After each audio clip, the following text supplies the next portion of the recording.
ഒരു നാളെ ഹബീബായ നബി സല്ലല്ലാഹു അലൈഹി വസല്ലം തങ്ങൾക്ക് ഒരു വലിയ ഭീകരമായ ശബ്ദം കേട്ട് തങ്ങൾക്കൊക്കെ ഇങ്ങനെ കേട്ടിട്ട് ബേജാറിലിങ്ങനെ ഭയങ്കരമായ ഒരു ശബ്ദം കേട്ട് ഫാത്താഹു ജിബ്രീൽ അലൈഹിസ്സലാം. ഉടനെ ഈ ശബ്ദം കേട്ടിട്ട് നബി സല്ലല്ലാഹു അലൈഹി വസല്ലം ടെൻഷനിലിരിക്കുമ്പോൾ ജിബ്രീൽ അലൈഹിസ്സലാത്തു വസ്സലാം വന്നു.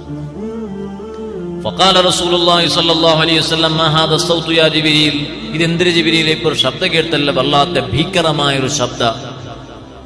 فقال هذه صخرة هبط من سبيل جهنم من 70 عاما. അപ്പോൾ ജിബ്രീൽ അലൈഹിസ്സലാത്തു വസ്സലാം ചൊല്ലുന്നു, നബിയെ 70 വർഷങ്ങൾക്ക് മുന്നോളു നരകത്തെ സൈഡ് അർഗ് ഭാഗത്തൊരു കല്ല് നരകത്തേക്ക് പോകുന്നില്ല. എത്ര വർഷം മുന്നോറും? 70 വർഷം മുന്നോറും. ഫഹാദാ ഹീന ബലഗത് ഖഅറഹാ, ഇപ്പൊ ഇടിക്കട അടിക്ക് പോയിട്ട് എത്തി ഊന ശബ്ദ കേട്ടല്ലേ. അപ്പൊ അത് എവിടെ കൂനെ? നരകത്തെ അടിഭാഗത്ത് പോയിട്ട് ഗൂണ്ടെങ്കത്ത ശബ്ദ നിങ്ങിപ്പ കേട്ടു. പക്ഷെ അത് ഗൂളു സ്റ്റാർട്ടായിട്ട് 70 വർഷം കഴിഞ്ഞിട്ട്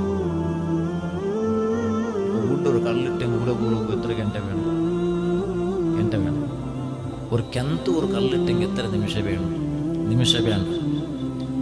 അങ്ങനത്തോട് ആ നരകത്തുക്ക് പോകുന്ന കല്ല അടിഭാഗത്തേക്ക് എത്തുക 70 വർഷം കഴിഞ്ഞിട്ടുണ്ടായ നരകത്തെ ആളെ എത്ര ഇടിക്കും?